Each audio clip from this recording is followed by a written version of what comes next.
Hello, project people. You are listening to the Project Chatter podcast, your trusted source of project experts. I'm Val Matthews, obviously, and I am joined by my co-host, Mr. Dale Fung. Hello, folks. Hello, listeners. Hello, Val. I do hope everyone is well. Before we get into the pod, Val and I would like to dedicate this episode to a wonderful friend and colleague who sadly passed away a few weeks ago, Natalie Annalise Nebrega. Our thoughts go out to Nat's family and all of her loved ones. Absolutely, thanks, mate. Yeah, I agree. Nat was a great and fun. Another South African. So it was great to have her in the team. And yeah, I share your sentiments. And let's make this a positive podcast. So before we introduce our listeners today, make sure you subscribe on whichever platform you listen to your good podcasts on, and make sure you check out our YouTube channel and the full podcast with bonus Q&A bits. And if you would like to sponsor the podcast, check out Project Chatter Podcast or our website, projectchatterpodcast.com, or Anchor or Spotify or whatever it is. Come see us. But before we let's get into this pod today. We are joined by Karen Still and Jamie Hannon to talk about fusion skills and their application probably on projects. Hi, Carole. Welcome to the show. Thank you. It's a pleasure to be with you. Thank you for inviting me. No problem at all. Jamie, you there? Welcome to the show too.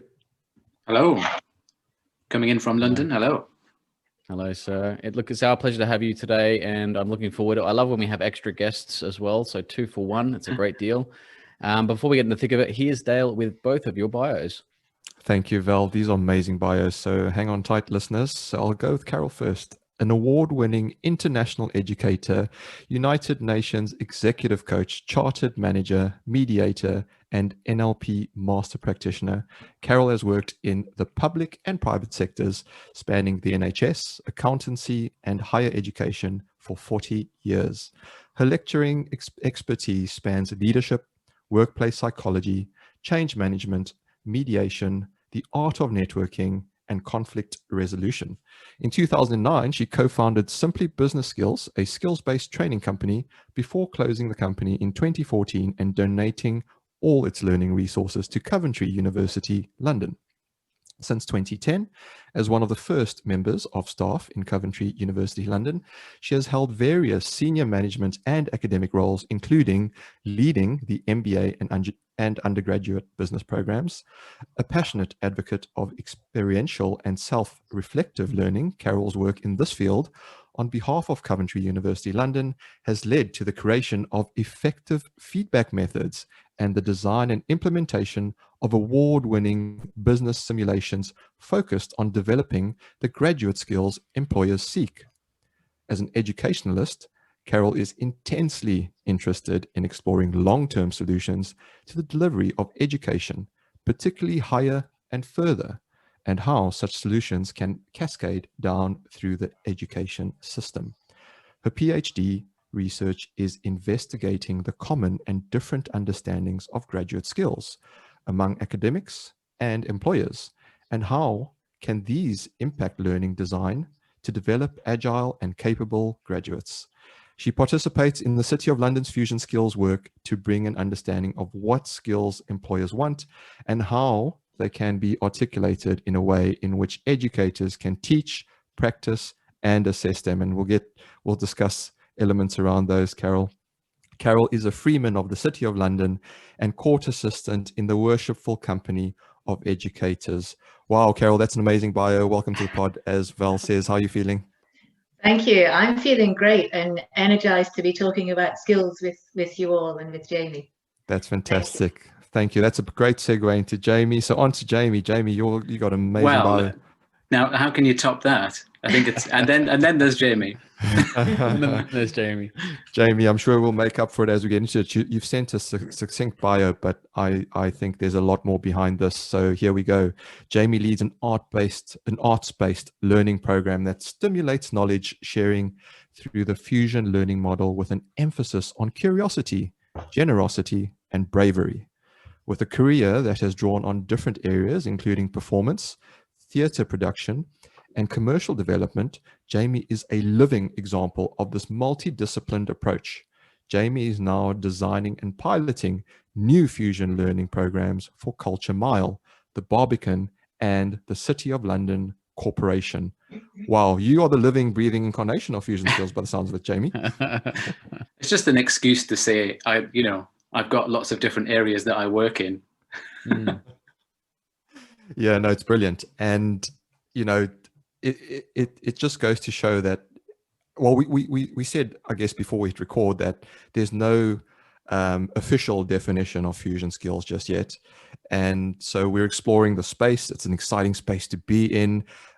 Projects and project controls and PMO, will be, I think, a huge recipient of fusion skill if we can get to a place where we have multi-skilled workforce.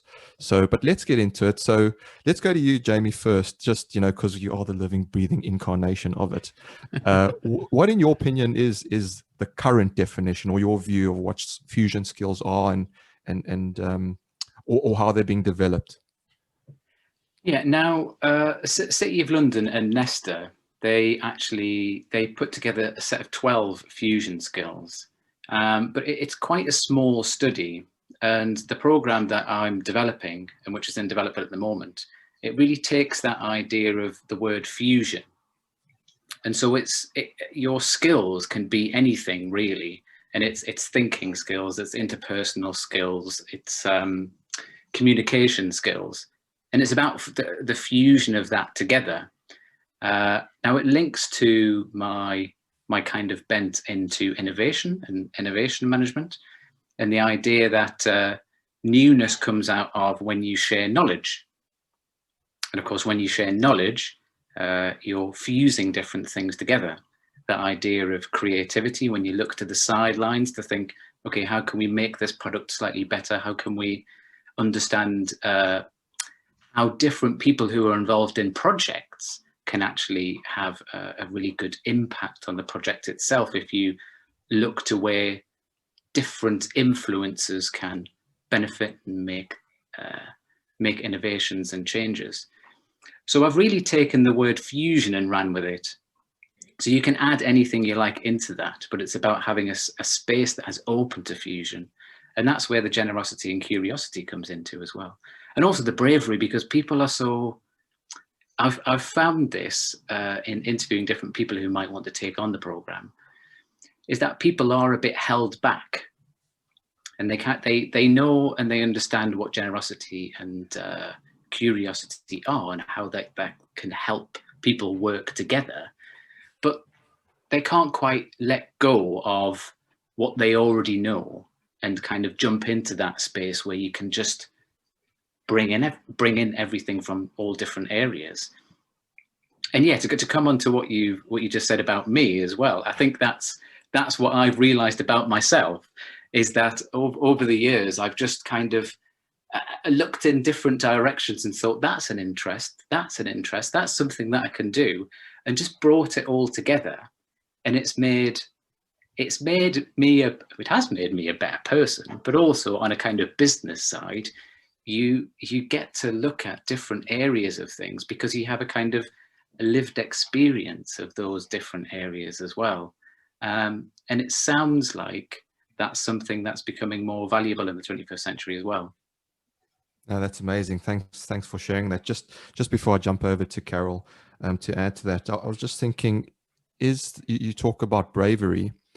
Is it personal fear, or is it sometimes organizational restriction that doesn't allow people to be brave, to jump out and explore further? What is it? Because we all know that any boundaries that there are, they're virtual. They're not physical boundaries. Or is it a mixture of both?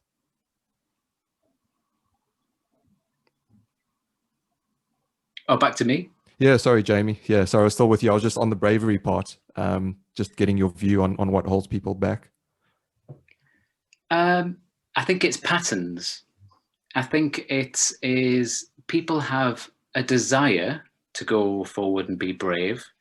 And I think you can often see that in small parts, but you've got to think of a kind of a wider picture. is that you might be one person who's being brave, but if it's in a space that doesn't allow that, and if you want to talk about institutions, and so that could be like an educational institution, the institution of a project, or the institution of the company that it's working in, if you don't have that space and those things around that person being brave to say, yes, let's take that and run with it, then it just kind of happens in a vacuum. And they go, I suppose they think, yes, I have been brave, but they won't carry on being brave because there's no way of being able to repeat that and kind of getting used to operating and being brave and innovative and going for it. Yeah. No, good points. So let's jump to you, Carole. You've been patiently just listening in there, and you talk a little bit about in your bio about what employers want. And just from the employer's perspective, then, do employers know what they want? Or is that something that, we have to kind of help them understand the benefits of fusion skills? I just wonder what insight you have for the listeners. Sure, thank you. It's a really good question. And of course, employers do know what they want, but they tend to know what they want when they see it. The challenge tends to come in the articulation of what they want. And that's the challenge we have in the whole education space. So, to pick up some of Jamie's points, particularly this issue around lived experiences. We all have our own lived experiences, and therefore we all have our own understanding of what we mean by a particular skill. And that's no different from for employers. They all have their own understanding of what they mean by a particular skill.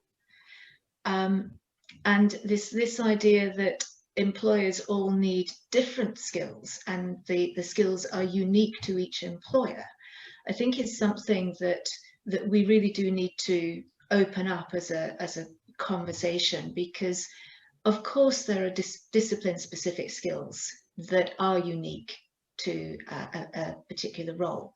But beyond that, these broad skills, these fusion skills, are needed by all employers, and therefore educators need to be helping their students to acquire these skills. But how can they help them to acquire them if they're not clearly articulated? So yeah, employers do know what they want. I would say with the kindest of hearts, they're not always great at expressing what they want. Very well put. Val, I want to bring you in because you've sort of been nodding along there in the background, listening quietly. I know you love the space as well. I love stuff. I love learning. I'm admiring Carole's lovely bookshelf, and I was noticing some of the bookshelf panels there are actually bending under the weight of the books there. So filled with knowledge. And so, Carole, I want to start with you first. And Jamie, you can comment on this as well after Carole. But you were talking about fusion and how that's linked somewhat, or maybe it's correlated to innovation. And we talked about that being obviously as a benefit to businesses and organizations to think outside the box. It's also useful for adaptation.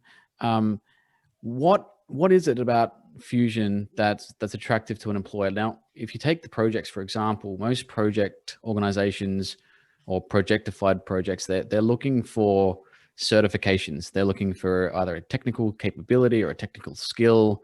They don't, I've never, and this is just being honest, I've never heard them say, you know what we need? We need fusion. Now, I like the idea of fusion because obviously in the music world, you hear a lot of this where new genres are created through this form of taking one type of, I guess, style and then combining with another, and then you create this brand new style. And I think that's really lovely. And I hope that's an elegant way of putting fusion from a skills perspective. But what would be the attraction for organizations and projects or project leaders who are listening to this today? I think fusion is a way of bringing the skills to life, because it's easy to write down a list of skills, communication, teamwork, leadership, good in Excel, etc. It's easy to list the skills, but how do you bring them to life in a way that is meaningful? And I think this is what fusion skills does. And I know Jamie will have a lot to say in this area as well, in terms of the fusion of skills that we talk about today. In the olden days, we would call them employability skills. Fusion now is, I think, a much more useful expression because it draws on so many different disciplines and helps employers to see beyond the immediacy of the particular job role. Helps them to see what's needed in the whole of the organization in terms of the creative thinking, in terms of discipline specific thoughts, and in terms of that very human interaction that of course is necessary through teamwork. So I can get, as you can probably imagine, really excited by a new language for skills, and one that we're able to not just imagine, but we're able to see through the way it's articulated, that it then becomes very obvious what we mean when we're talking about the need to communicate with people and communicate differently with different people, the need to think creatively. These are all elements, of course, that are needed in today's world. And so thinking about skills in, if we say the old-fashioned way, of a list of criteria, I don't think is terribly helpful today. Today we need to be, as COVID has brutally shown us, we need to be agile, we need to be quick of foot, we need to be flexible, and we means us as individuals and organizations and teams. The world needs to have that flexibility and that agility. And we're not necessarily going to be able to get there unless we think differently about the way we educate our young people. Yeah, no, I hear you. I'm nodding a lot, and I'm sure Dale is as well. I'll just go to Jamie for his comments too on that. Well, what's coming out of conversations and some studies as well that kind of informs the program is when you go into a job interview, they're trying to get what the person's approach is. And I think what comes out maybe later on after you've hired someone is you figure out how that person exists in the company. But actually, if you know that they have kind of a wide set of fusion skills, they've already shown you how they plan to exist within the company. So do they work well with people? Are they good communicators? Are they open to considering different ideas? Looking at things like equality and inclusion, are they really up for that, or are they quite closed off? And actually, those things aren't necessarily positive or negative. It might just be that they haven't yet had the space. They haven't been, they haven't been enabled to open up and include those diverse sets of thoughts and experiences. Yeah, no, brilliant, Jamie. So just on the comment that from my perspective, then is fusion somewhat a mental set of processes that allow you to look at, let's say, problems differently? Is that something like a tool belt where, you're not thinking with one straight approach like you would maybe if you were technically trained or, kind of indoctrinated in one academic set of rules and principles? Is this about giving them a multitude of options so that they've got a level of resourcefulness that's, like you said, it's kind of resilient, it's adaptive? Is that what we're talking about, Jamie? Yeah, and the tools are really about learning from others. I mean, it comes down to that, really. That's I don't think there's much more to say about that. That's what it comes down to. It's open to learning from others. Because I'd imagine there's a lot of people that haven't heard, well, they've heard of fusion, obviously it's a word, but in the project space, and this is where I really want to unwrap it with Dale, and I might hand off to him and maybe Carole to answer, but this is a really exciting space for us too, because we find that we're not only going to be communicating with people in the future, but we're going to be communicating with machines a lot more and a lot more naturally than we think we are. It's slightly scary if you ask me, but it's a very exciting stage to be at, and it's on the precipice of where these conversations will be natural. You'll converse as if you're talking to another person, and you'll need to build in adaptive ways of dealing with that. And I find that quite interesting. A lot of people are resistant to change. But as we said, Carole, you said, COVID has shown us, kind of brought us back to our bare bones and said, actually, the human part is very, very important. So this fusion piece still needs to accompany any kind of automated machine learning future for a long time to come. I wouldn't mind even getting Dale's view on this as well. What's your thoughts on this, Dale? It's an interesting one, just listening in there. And I was going to follow up with, some questions around in my head, and maybe this is limiting within itself, the statement, but in my head, I'm thinking, well, surely if the amount of skill we are able to take on in a given space is like, if it was a bucket, if it was finite, then how do we achieve the breadth and the depth? What is the right mix? Are there different types of mixes? And this is where we get into a space of, well, if we want to be a bit provocative, going, well, actually, if you're going for the breadth and you're going for a big mix, then you don't get the depth. And so you lose something. Do you lose something, was my thoughts. And so I don't know if I have an answer to your question, Val, but probably more questions. Yeah, no, perfect. About it. Yeah. So then we'll direct them back to, well, maybe Carole, if you could speak and maybe give your insight as well. Sure. It's a good question and observation, Dale. I would say done with sincerity and with support, you get the breadth and the depth.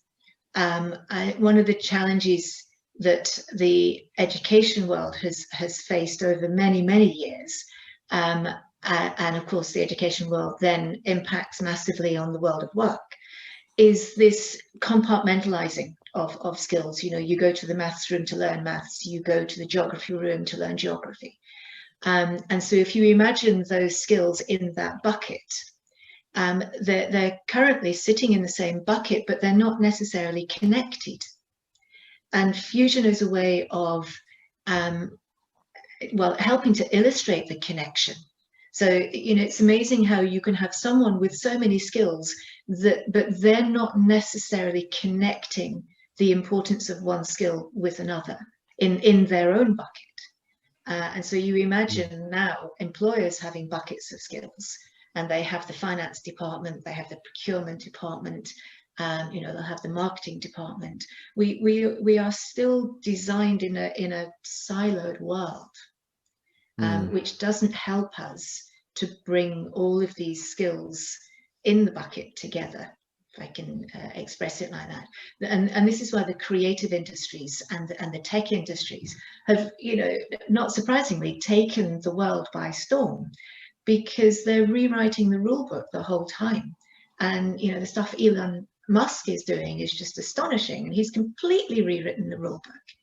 And so, Jamie used a word at the beginning, bravery. And I really do think that if we are brave, if employers, if institutions, if professional bodies, if academic institutions, if we are brave to rethink how we structure the learning to really fuse these skills together, then we are far more likely to be able to express what we mean by our own talents, and we're far more likely to be able to see those talents in others. I'd just like to touch really briefly on this artificial intelligence, and how we will all be working together with robots in the future. Some years ago, I read a book that came out from a thesis from actually a computer chess programmer, and he wrote a book called Love and Sex with Robots, by a chap called David Levy, and it's a really interesting read. He talks about how we as humans will somehow end up in a relationship with robots. And I would just like to say, yeah, I think that's still on the Star Trek Enterprise somewhere. I think we are a million miles away from this real Turing test of not being able to tell the difference. And the reason I say that is, if we think about conversations, there was some brilliant research done a while ago with conversation analysts where they were analyzing 911 calls. And there was one particular call that went something like this.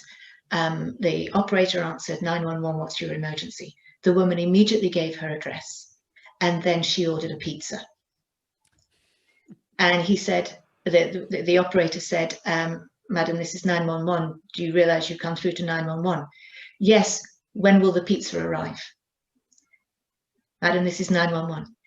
Yes, and can I have extra pepperoni, please? Or it might have been pineapple. And at that point, the operator said, Madam, are you in trouble? Or worse to that effect.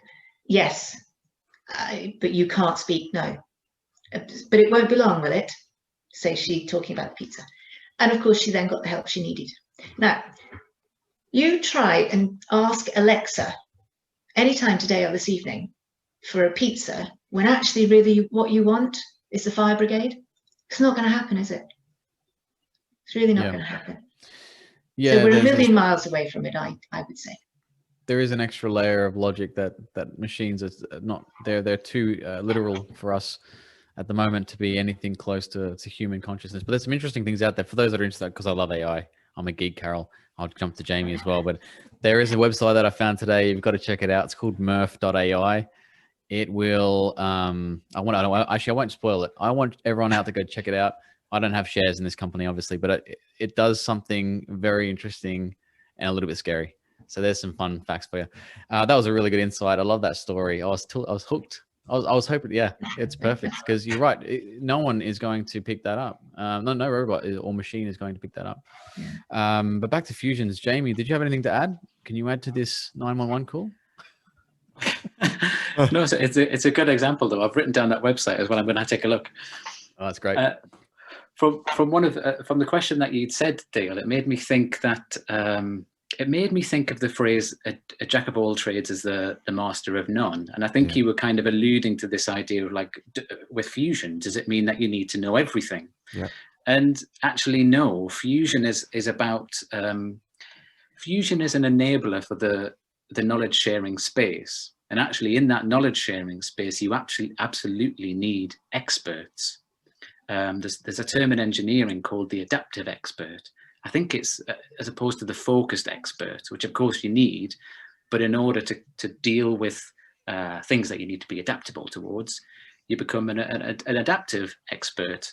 And so having a fusion mindset, or a kind of a fusion learning approach, you can just be open to that. Yeah, that's very interesting, because as Carole was speaking as well about, the maths class at school, it just sort of went, yeah, okay. And so then I started thinking, well, is fusion then more not about potentially taking on additional skill, but using the current skills we have, but just more intertwined and connected, rather than going, okay, this is it's numbers, so I've got to think that way. What do the numbers actually tell us creatively, and what can that mean? And then I started thinking, well, project controls in many ways is that, because we take data and we have to turn it into a story, and how does that make sense on a real life project to make informed decisions?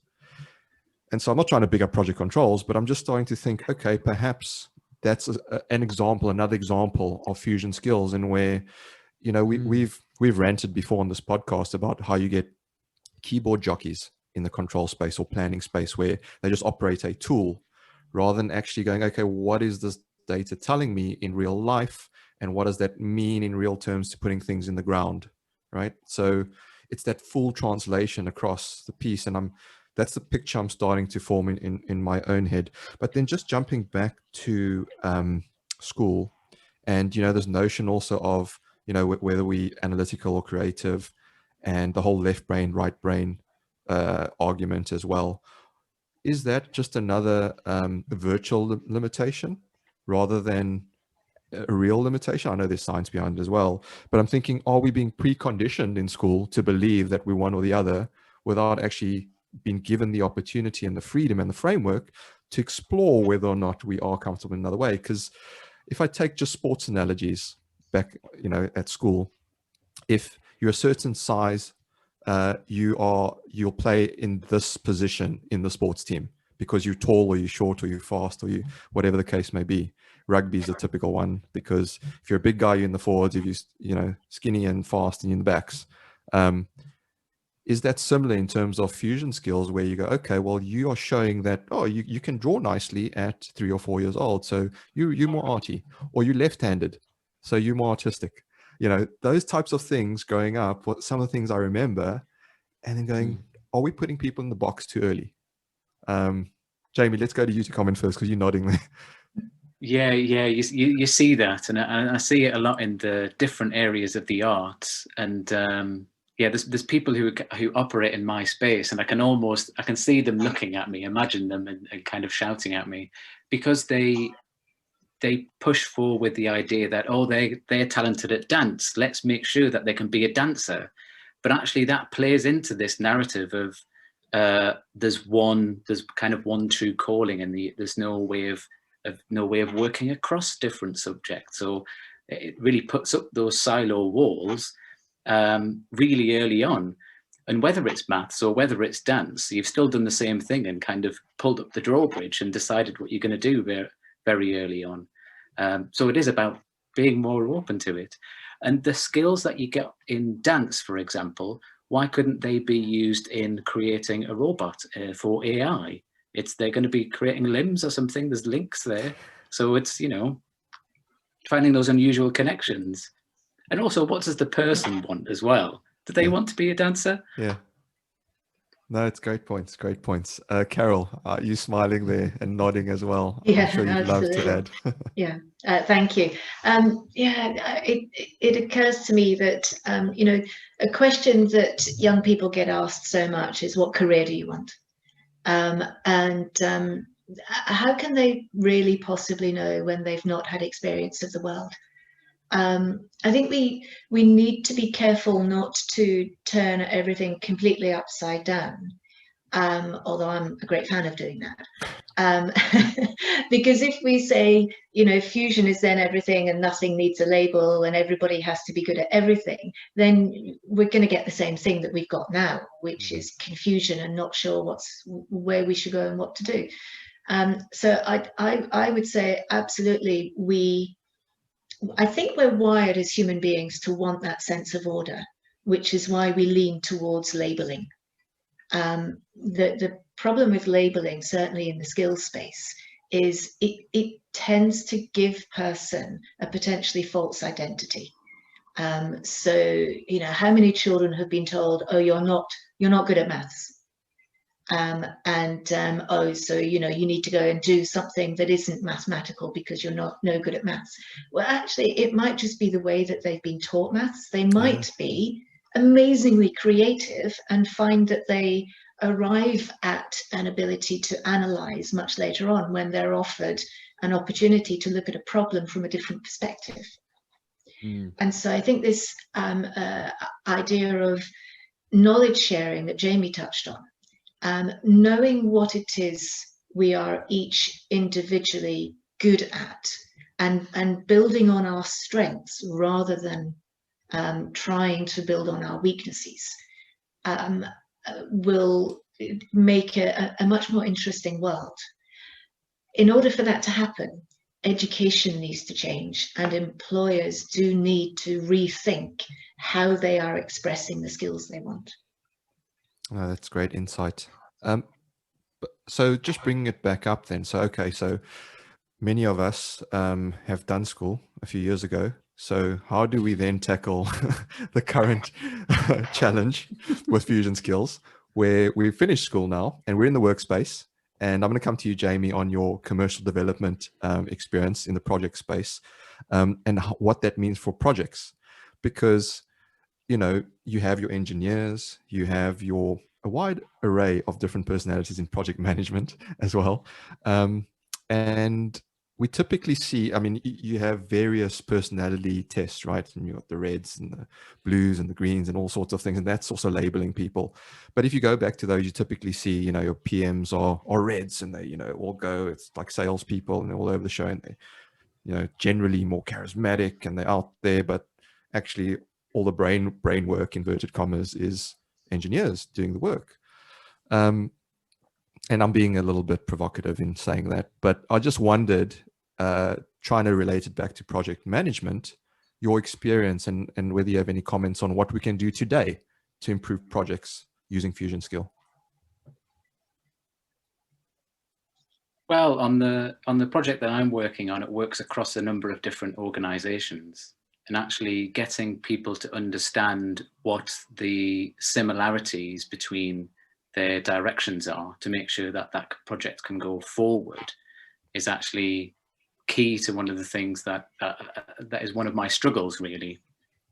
And it's dealing with different organizations that have slightly different aims, and making sure they know how to fit those different pieces together. It's quite a confusing organization that I work for, because that is just inherent in it. There are so many different departments to pull together, business units who have different directions in that way. You mentioned those kind of personality tests. We've done those. I've done those with quite a few different people over the years, and I've noticed that each time people come out with different results. Yeah. And actually, I don't think it's about the person necessarily, but about the role that they're taking in that particular company, particular project. And I think it shows you that people are capable of knowing what skills they can bring to the forefront at particular times, so they know how they can fit into it. That was a realization myself as well along the way, doing one of those tests kind of several years ago, and then doing it again internally, and figuring out that I was just bringing different skills to the table. And I think that's all you want out of working across different teams or different departments, is for people to say, look, this is my expertise and this is my skill, and I'm going to specifically bring this to the table because it fits if we want to use the word fusion, it fits that particular fusion that we need for that project, so that for that organization, or for whatever it is you're trying to do. Yeah, that's my reflections on that. No, that's really, really interesting. And then as you're talking there, I'm thinking, okay, well, that's great. How do we identify, how do employers identify the right mix? I mean, we kind of danced around a little bit earlier. And I think, Carole, you were saying that employees do know what they want. They just find it difficult to fully articulate and express what it is. If there's employers listening to this and business leaders listening to this particular podcast episode, what advice, insights, tips are there for them to be looking out for, to identify and better articulate what they do actually need and want from their staff? I would say start at the point of sharing and not being anxious about giving away the crown jewels of your organization, because when employees do know what they want, when they're looking at graduate training programs, when they're looking at recruitment processes and taking people through days of recruitment and testing them, they do absolutely know what they want. The problem for educators is that comes too late. That comes at the end of the student's journey, when it needs to come at the beginning of the journey.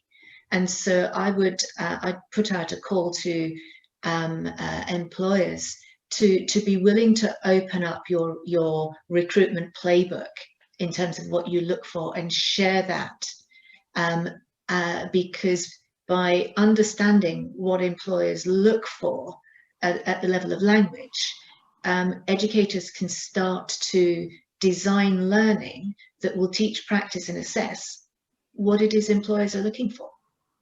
And until that happens, you're going to have educators at all levels of the system being required to go through particular learning model hoops and regulatory frameworks, and the outcomes the student, the graduate, the A-level graduate, sixth former, whoever we're talking about, at the end of that process, and those students are not necessarily always prepared for the workplace, because we haven't had that mix of real industry understanding translated into a language that can be assessed in the education space. So I would say employers, be brave and be willing to open up your playbook to universities, have those conversations where we can talk about, well, what does, if someone is communicating well, what are they doing for you in your organization? Yeah. Educators can then take that and look at how they can express that in terms of a learning outcome that can then be tested around various education design. And we start to get a much more coherent skills system, in my view. I would just say that if there were two models that I think we could bring in from the world of work into the education space, they're two of my favorites, so I'm shamelessly mentioning them here. And that is, I don't know if you've heard of De Bono's 6 thinking hats. Yeah. And the RACI model. Some people know it as the RACI model, RACI. The RACI model being well used in the sort of general project space. But I would change the A from accountable to assist, because you might know, with my focus on language, responsible and accountable are too closely aligned for me for them to be different. So I would say look at responsible, assist, consult, and inform, and think about everything from an education perspective. Think about everything through the De Bono's 6 thinking hats, and that would, for me, help students to be encouraged to think more broadly and to think more inclusively. We don't all think the same way. Some people are able to think through risk. Other people don't see risk. They just see everything that's possible in the world. And those two people, for example, should be enabled to bring their best selves to work every day in a manner in which their skills are valued by the employer. That's amazing. Just a comment before I pass to Val, the De Bono 6 hats, and when we worked together, Val and I, full credit goes to Val, he brought that in and, got the team, and we were sitting in the open sort of communal area with these different colored hats on, and we'd swap them before coronavirus, so where you could swap clothing. And we'd all put on the different colored hats and think in that way. And it was very interesting how, as you say, certain people struggle to think differently, but it got them at least exploring, can I? What is this perspective? And I do really like your assist rather than accountable, because I agree with you. And a lot of people struggle with responsibility and accountability. And I can't remember where I heard or read the story, but I often tell them, well, the difference is if your doorbell rings and you go and answer it and there's a baby left on your doorstep, you're responsible for doing something now. You weren't accountable for that, for that baby being there, but you're now responsible. And it's so difficult and different to articulate the difference, but I like assist. But anyway, Val, come on, jump in. I know you got lots. No, it's great listening. When you mentioned De Bono, I was just nodding in the background. Obviously, one of the great books is Lateral Thinking, and so if you're trying to sidestep logical, say, challenges, one of the things is don't try and use the same thinking which caused the problem. So step away from it. And this is why it's great to, at least even the physical element of having different color hats allows people to attach a syntax to thinking differently. And so they go, okay, well, green hat is a certain way of thinking and a black hat is a certain way of thinking. And in fact, that's actually embedded in a lot of bids, proposal writing, part of the gating process. They'll have a red review and they'll have a black review, whatever is going to be a blue review. It's actually really, really useful that it's there. And I was just listening as well, we used the word, well, at least Carole and Jamie, confusion quite a lot. Which is obviously the negation or the the absence of fusion, which I think is really interesting, because I think a lot of project leaders are confused. There's a lot of information out there. There's a lot of methodologies out there. And we're told when we are leaders, we have to do it this way. We have to do it that way. We have to do leadership courses. We have to do, emotional intelligence. And these are all really useful skills. And I guess I'm kind of likening it back to the Renaissance man type thing, or woman, where, you're kind of multi-talented, multi-skilled in many, many areas. And I want to be a little bit provocative, maybe with my first question. But does at some point they need to have, so we talk about the graduate program, do they somewhat need to have a basis, fundamental understanding before starting to fuse and weld things together? Or do you think it needs to be done in parallel? I'll probably start with you, Jamie, first. Yeah, I think yes. Our approach to this arts-based program is actually to give participants, whether they're going into education, going into work, or wherever they're at, is to give them a pattern of what that experience is, and to use the art to simulate that. And so they understand what they're looking for, so that when they go into the education space or the project space, actually they understand what fusion looks like. And I think earlier on, sometime we mentioned about liking structure. Humans like structure. So we're kind of giving them a structure to deal with something that is unstructured. So here's how you deal with that confusing thing. Put it together, really. Yeah, brilliant. I hear what you're saying there. And Carole, any comments from you on that? Yes, I mean, I would for an employer, I would start at the level of, you know, what do we need, rather than what type of person do we want. But you know, what is needed in order to have a successful outcome for the project or the role, you know, whatever it is they're looking at, and in a way to depersonalize it, because then they perhaps will be more able to look at the fusion of skills that are necessary, and therefore the realization that they're not necessarily going to find all of those skills in one person. I mean, when you look at a job description and the required attributes and then the desired attributes, there's everything in there. It's like, okay, well, you know, pick the bits that are most important, is what I would say.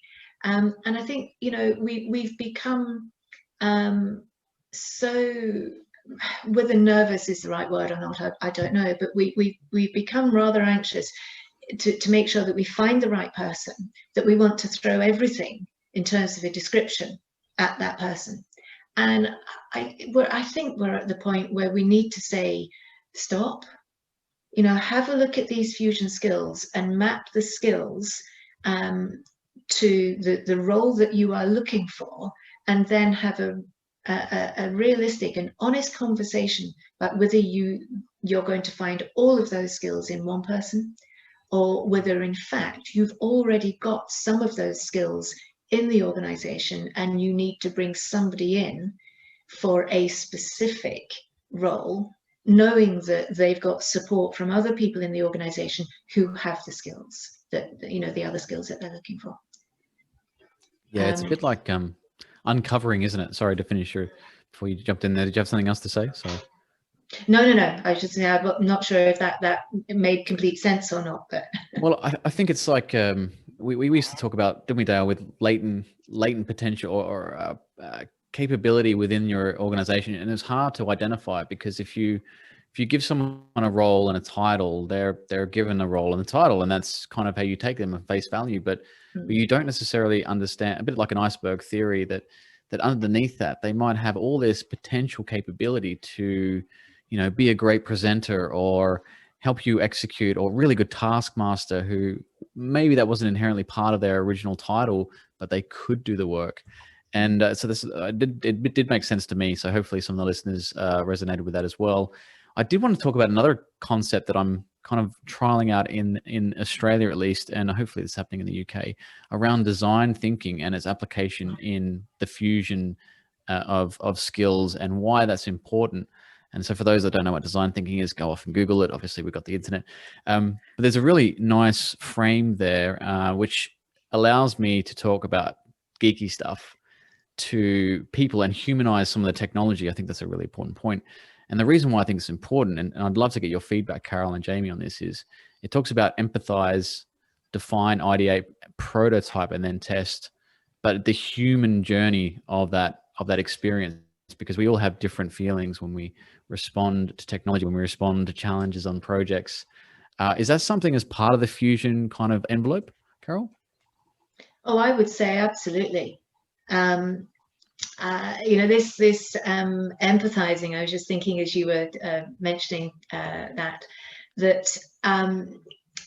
the difference between empathy and sympathy, and the difference between empathy and skillful empathy. And I think if we look at skillful empathy as opposed to empathy itself, then that for me sits much more in the design space, and it's around the way we ask questions, the what, the how, the where, the when questions, not necessarily the why, because, you know, from a design thinking perspective, if we're saying, you know, why is this happening, I'm not sure that that's particularly helpful. But, you know, what is stopping something from happening, or what's causing something to happen, I think is a more interesting way of using language to get behind what it is we're trying to solve.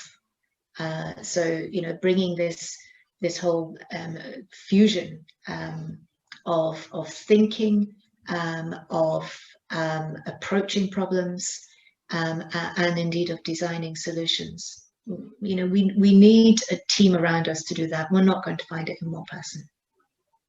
Yeah, no, understood. And Jamie, did you have anything else to comment on that? Yeah, it's something that we've incorporated.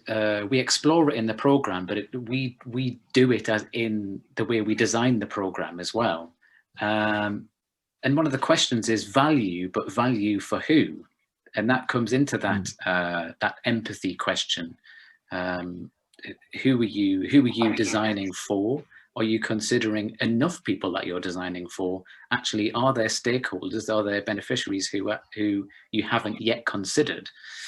The idea of bravery comes up again, because I think it's about taking risks.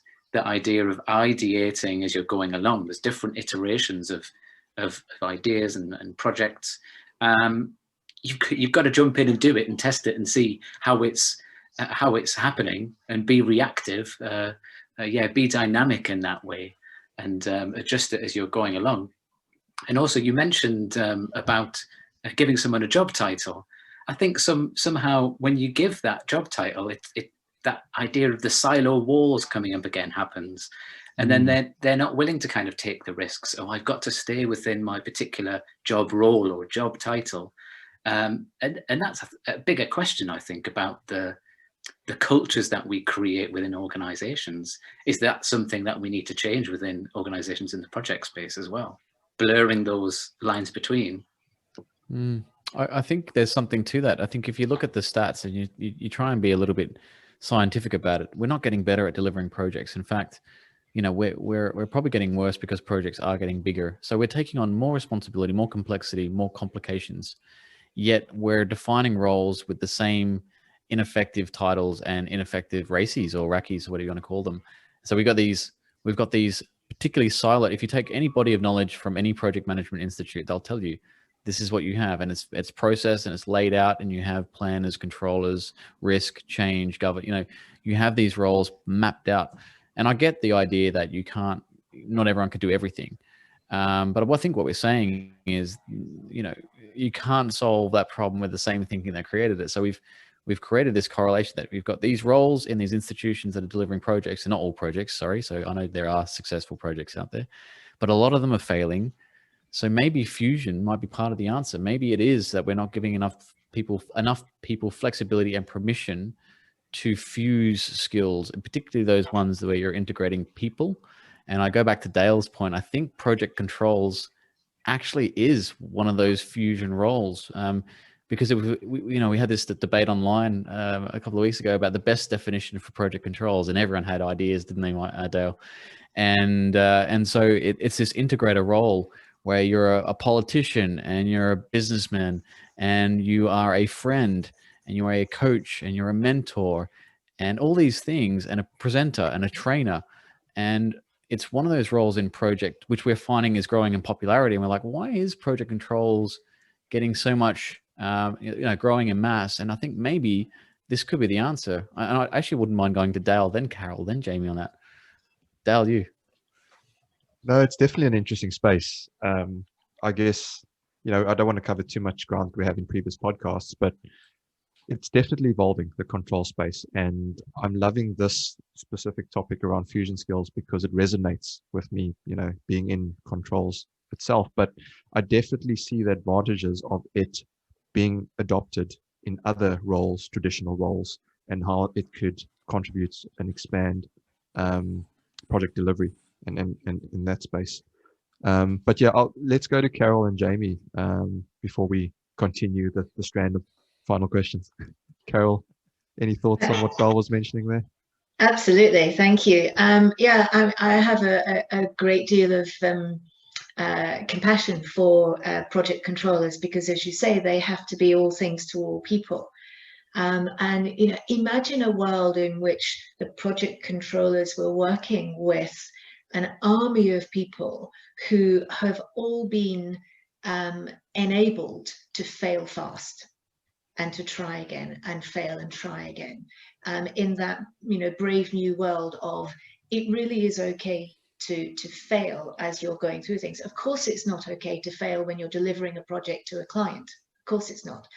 But in the journey to get there, you necessarily have to try lots of different methods.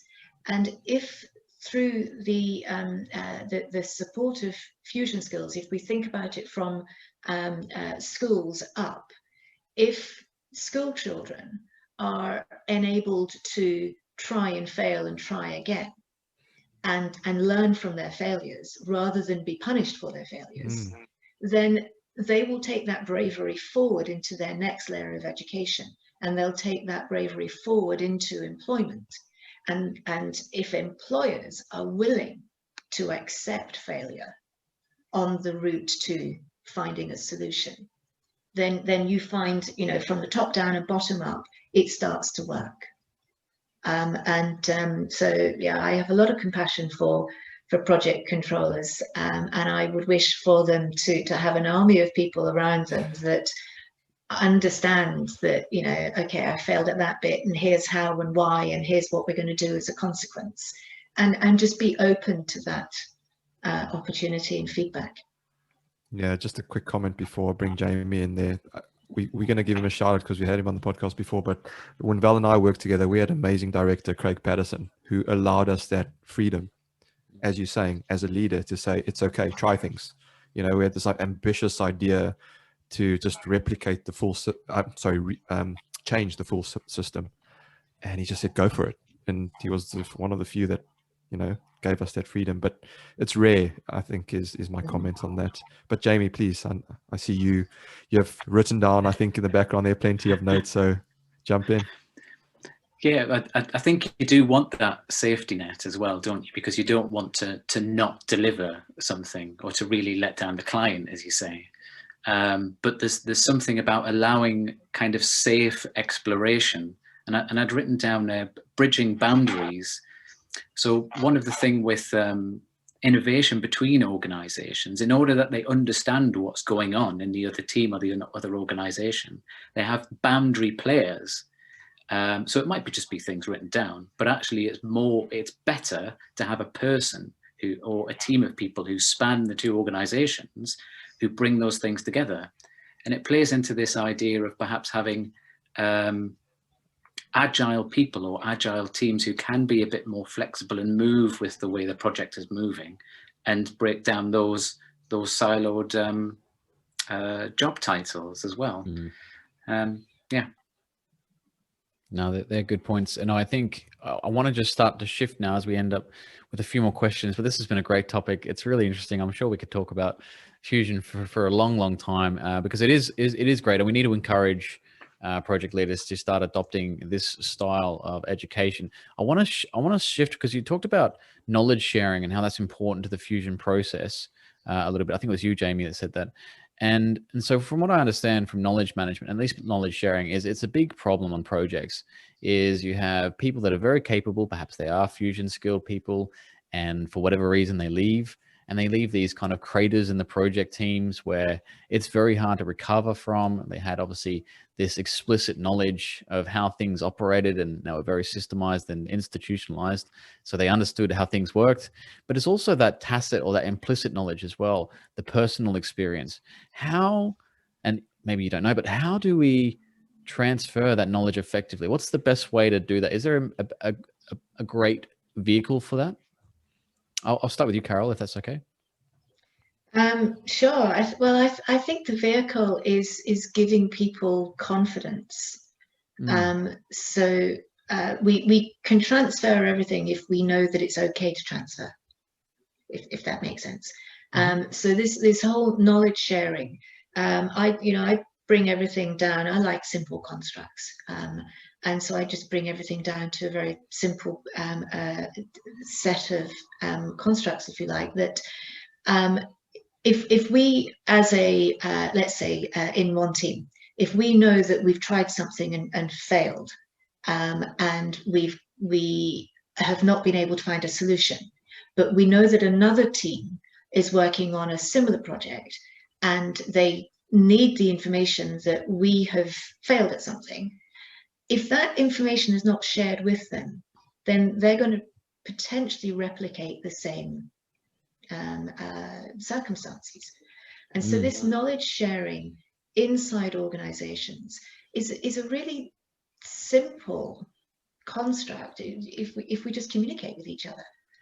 Of course, when we're in huge organizations and it gets enormously vast and highly complex, then you do need some very clever and perhaps even AI processes to help with all of the data analytics and sharing that information.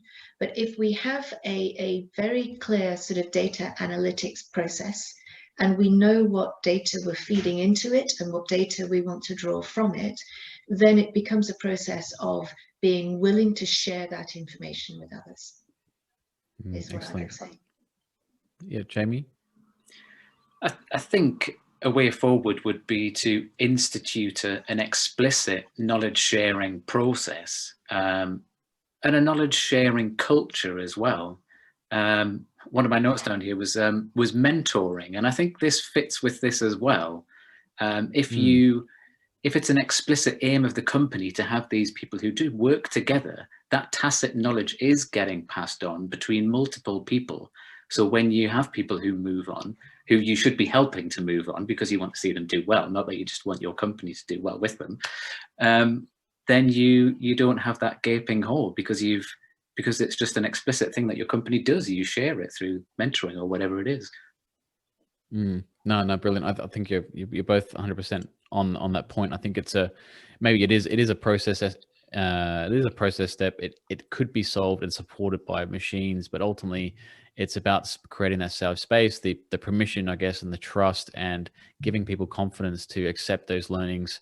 They're all really, really good, important points. There was two things that came up when you guys were thinking that reminded me when I worked with Dale, because I miss him so much. I see this guy every day, but one of them was we used to say fail fast, fail forward. And we also used to have a bit of an adage, I think it was just between us, a bit of a saying, hire for attitude, train for skill. And I just wanted to leave it there, and I'll hand over to Dale now. Dale, over to you, mate. Yeah, no, it's a good point to sort of end those thoughts on there, Val. It was, that framework in which we operated was quite a nice one, and we had a great environment, but it's not across all pieces. And hopefully people listening to this can take from our shared experiences as well. And this is a way to share. The whole podcast is sharing knowledge. So there's another example also. There's a whole bunch of questions I wrote down, but I know we're running out of time. So maybe another podcast, we can do a follow-up one when Perfect. Fusion is more embedded, it's more mature, it's more evolved, yes. more common, just to see where we've got Jamie and Carole. But I do want to just make a little bit of time for our feature. It's a bit of fun. It's called Defend the Indefensible. And our in-house guru, Mr. Martin Carriston, who's in the background there, will turn his video on and unmute himself and take you through your paces if you are up for the challenge. Go for it. Okay, so yeah, as Dale said, it's a little feature we do called Defend the Indefensible. It's where I read a ridiculous statement inspired by some of all the wonderful comments we've heard about our subjects over the years. So if you're both willing and keen, we can make a start. Yeah, okay. I'll do a separate one for each person, so you both don't get away too lightly. I'll start with Carole and move on to Jamie. Okay, so Carole, your statement to defend for the next 30 seconds is as follows. The best way to measure a school's performance is by how many students attend a top university. Discuss. Yeah, I think that's a very good measure, because if students are attending a top university, then what that school is saying is they are capable of getting their young people to think, and they're able to get them to think differently, think independently, and think with great confidence. And if they can do that, they can not only go to a top university, but they can then get into a job role of the type that they are looking to get into, the type that suits their own thinking style. So I think it's a great measure. Brilliant, thanks a lot. Cheers for that. Wasn't too painful, actually. Jamie, so you have 30 seconds to defend the following statement. We don't need fusion skills. We need subject matter experts to deliver projects. Discuss. Okay, yes. Well, without knowing what your subject is, how would you know what you're doing? We need absolute experts who can carry on and stand on the shoulders of giants. They take that knowledge from school, from university, and they become that next step of expert. And without that expert building on another expert, it can't move forward. If you're having to share out that knowledge between everyone all along the way, then it becomes diluted. And that's it. Brilliant. Thanks a lot. It hurt. Well done. In my Good head, job. I'm thinking, but what about collaboration? But what about collaboration? Feel the pain there. It's brilliant. Thanks for being It's such a real. response. It's real. Yeah, that was an interestingly painful thing to do. Did you have any comments to the contrary now that time's up on any of it? All of Okay, it, yeah. Maybe one for the follow-up podcast, but thank you for being good sports. Bit of fun there. As we end the podcast, any final thoughts, Carole, to leave our listeners with? Yes, thank you. Actually, a final thought from the field of sports that we use through the experiential simulations that we do in the university. It's about catching people in, helping them to fail fast, and helping them to understand the consequences of what they've failed in so that they can improve. We don't look to catch people out, we look to catch them in. And if we all have that same philosophy, then I believe we'd be in a much more enabled society. Fantastic. Thank you so much. Jamie, any final thoughts from you? I'd like to just mention what our starting point for the programme is, which is openness to diversity of thought and diversity of experience. And I think it's a good mantra for life, really. Fantastic. Wise words indeed. Val, your final thoughts? No, I think we ended too soon. I would love to have another hour with you guys. We didn't even get into NLP, neurolinguistic programming with Kat, but we will. For anyone who was interested, we'll do a round two, hopefully, if you guys are willing. But it was great to have you on board. Thank you so much for spending your time and sharing everything about fusion, or at least the topical parts of fusion. I guess we can get deeper next time, but thanks for being on the show. It's been a pleasure. It's been great. Thank you. It has been indeed. Thank you very much. Just before we go, we do have a pop quiz called 10 quickfire questions. And if you're up for that, we'd love to just take you through it. Give it a go. There we go. Martin, over to you. Brilliant. Thanks a lot. As Dale said, 10 quickfire questions, all about yourself. Hopefully you don't need to think too much about this one. In terms of running order, I'll start with Carole and then just move on to Jamie. So same question for you both this time round. So yeah, let's make a start if you're okay. Okay, number one, what's your morning routine? Carole? My morning routine is to get up, make a cup of coffee, and get that laptop open and start thinking my thoughts that I've been percolating all night. Brilliant. Jamie? I'm well trained in the morning. I get up and I make a cup of tea for my partner, and he gets to sit in bed, and I just bring breakfast to him. I'm just well trained, unfortunately. Wow, that's very well trained. That's impressive. That sounds wonderful. Yeah. Okay, number 2. Would you rather spend your day with people or technology? People. Carole? People. Yes. People. Good answer. Number 3. How do you deal with stress? Smile. Very badly. Oh, really? Smile and breathe deeply. Yeah, there's always a Great. Yeah, I think I go quiet, and then someone says, "Are you okay?" And then it comes out. Nice. That's great. Thanks a lot. Next, what's the best book you've been gifted? Oh golly, that's so many. I would say The Wisdom of Crowds, James Sarawacki's a brilliant book. Okay. Jamie? The Return of Curiosity, which is it's really about museums, but taking artifacts and just thinking, you know, what was that about? Where's that from? Fits the program. Oh, interesting. Perfect. Yeah, made a note. Yeah, sounds good. Next question. If you could choose to spend a day with anyone, past or present, who would it be and why? I would choose to spend the day with my daughter, because she's enormous fun. She challenges me the whole time. As 2 redheads, you can imagine that. And she's 25, lives in Germany, but I would choose to spend my day with my daughter. Yeah, great answer. And Jamie? The person who springs to mind is the late Sir Ken Robinson, and he did a lot in the education space, and he gets a lot of what we're talking about. So I think it would just be really good to bend his ear for a while and for him to bend mine. Brilliant. Great answer. Thanks a lot. Next question. What's the greatest piece of advice you've been given? To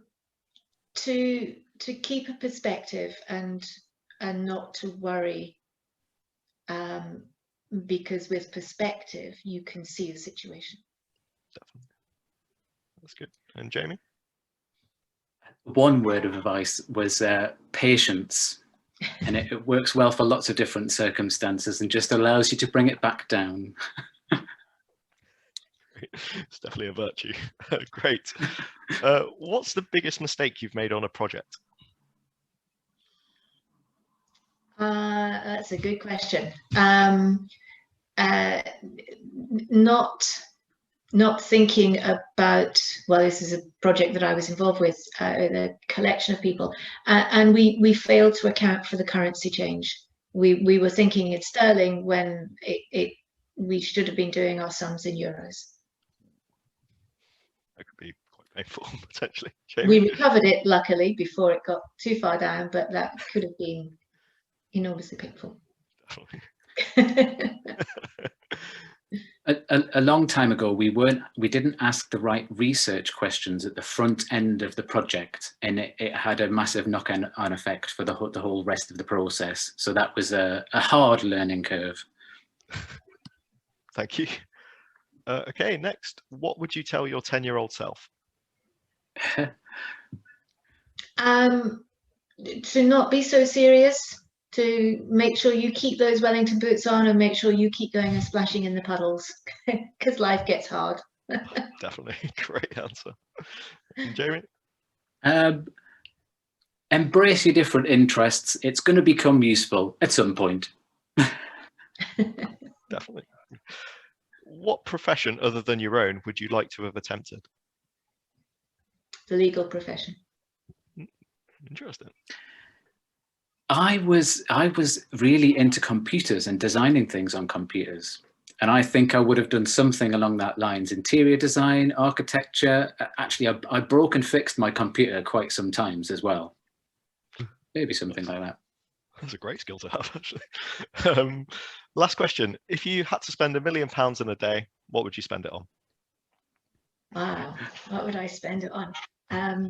I would spend it on an experience that I could involve a lot of other people in. Nice. Very nice. Jamie? The word invest came into my head. Very responsible. I know, I've been programmed. Someone's programmed me with this. All these skills percolating now. I know. I think I would have to get some kind of property and then maybe invest in something, some stocks or shares. That means I could get a flamboyant car or something.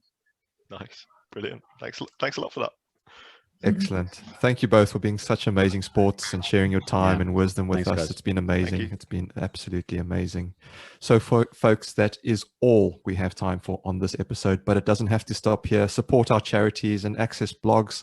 Or if you think you have something awesome to share, visit projectchatterpodcast.com. We're taking voice messages now as well. So please give us a voice message and we may just add it to one of our episodes. Don't forget to hit subscribe on our YouTube channel and your favorite podcast player so you don't miss the next one. A massive, massive thank you to Carole Still and Jamie Hannon for joining us. And also a special shout out to Steve Wake for putting this together as well. Thanks, Steve. Thank you. Yeah, thanks, Steve. Thank you Thank all you, for Steve. listening. Lots of thanks for Steve. But thank you all for listening also. Till next time, we say stay safe, be disruptive, and have fun doing it. From me, Val, and Martin, it's bye for now.